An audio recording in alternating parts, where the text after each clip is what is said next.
Hello friends, welcome back to my channel English Learn. I am Mohammad Tahir Ishtiyaq, admin of the Facebook group English Literature and Facebook page English Learn. So guys, आज की video में हम जिस topic को discuss करने वाले हैं वो है difference between classical and modern drama या ट्रेजिडी।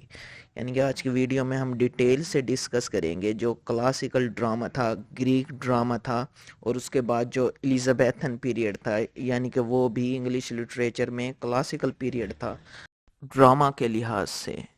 सो हम देखेंगे कि क्लासिकल ड्रामा और मॉडर्न ड्रामा में क्या फ़र्क है।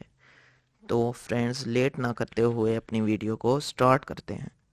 फ्रेंड्स, क्लासिकल ड्रामा और मॉडर्न ड्रामा में जो पहला फ़र्क है वो है ट्रेजिक फला और फेट का, यानी कि डेस्टिनी या किस्मत का। अब ट्रेजिक फला जैसा कि आप जानते हैं कि जो एक ड्रामा में प्रोटैगनिस्ट होता है यानी कि हीरो होता है, तो उसमें कुछ खामी भी पाई जाती हैं, उसके करेक्टर के अंदर कुछ खामियां होती हैं और वो कुछ गलतियां करता है जिनकी वजह से वो पूरी स्टोरी में सफ़र करता है और अपनी मौत तक जा पहुंचता है। उसको हम कहते हैं ट्रेजिक फला। और फेट यही है, यानी कि फेट ही हम सब यानी कि इंसानों की किस्मत को कंट्रोल करती है, और ये जो भी होता है उसमें किस्मत का ही हाथ होता है। अगर हम क्लासिकल ड्रामा या ट्रेजिडी को देखें तो उसमें प्रोटैगनिस्ट के डाउनफॉल के लिए उसकी अपनी खामी भी जिम्मेदार होती है, उसका अपना ट्रेजिक फला भी जिम्मेदार होता है, और फेट भी उसके डाउनफॉल के लिए जिम्मेदार होती है। लेकिन जो ज़्यादा रोल होता है ना, वो फेट का होता है। करेक्टर भी कुछ गलतियां करता है, उसमें भी कुछ खामी होती है, लेकिन उसका जो असल डाउनफॉल आता है वो उसकी अपनी तकदीर, किस्मत, फेट या डेस्टिनी की वजह से आता है। जैसा कि हम क्लासिकल प्ले इडिपस रेक्स को देखें तो इसमें जो इडिपस का ट्रेजिक फला होता है, हेस्टी जजमेंट्स, वो भी इसके डाउनफॉल के लिए ज़िम्मेदार है, लेकिन जो असल इसके डाउनफॉल के लिए ज़िम्मेदार चीज़ है वो है फेट।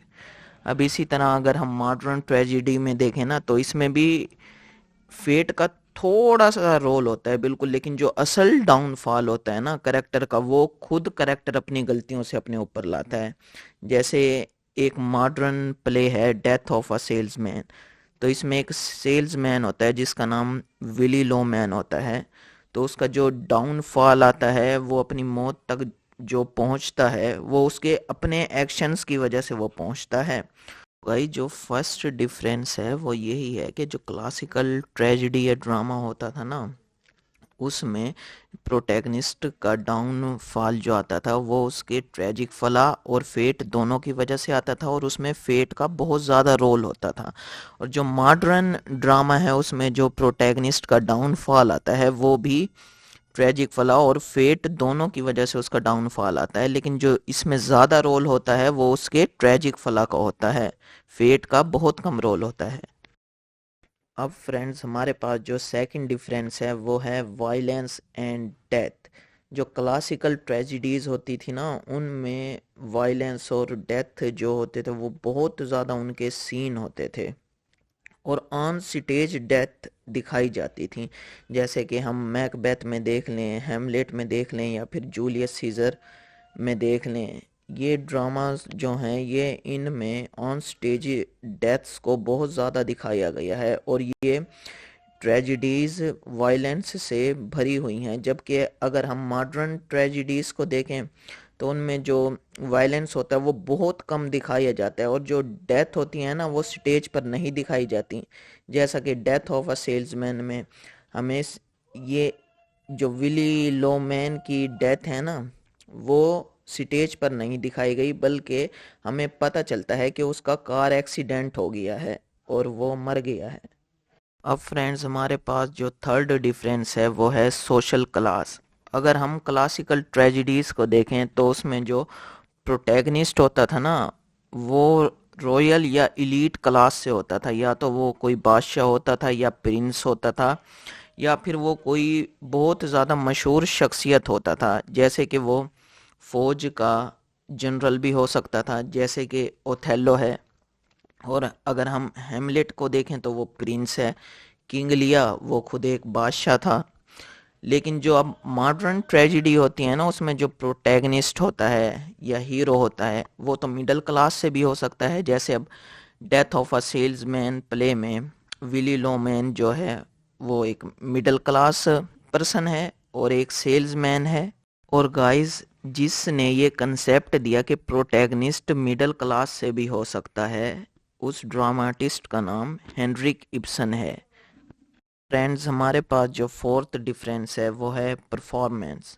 गाइस, ये जो क्लासिकल ड्रामा होता था ना, ये आउटडोर्स यानी कि बाहर परफॉर्म किया जाता था, नेचुरल लाइट में, सूरज की रोशनी में यानी कि। और ये जो मॉडर्न ड्रामा है, अब जैसा कि हम देखते हैं, ये बाहर तो यानी कि परफॉर्म नहीं किया जाता, बल्कि अंदर ही थिएटर के अंदर परफॉर्म किया जाता है। और इसमें जो है वो सूरज की रोशनी तो इस्तेमाल नहीं की जाती, बल्कि आर्टिफिशियल लाइट्स को इस्तेमाल किया जाता है। अब फ्रेंड्स, हमारे पास जो फिफ्थ डिफरेंस है वो है लिमिट ऑफ एक्टर्स।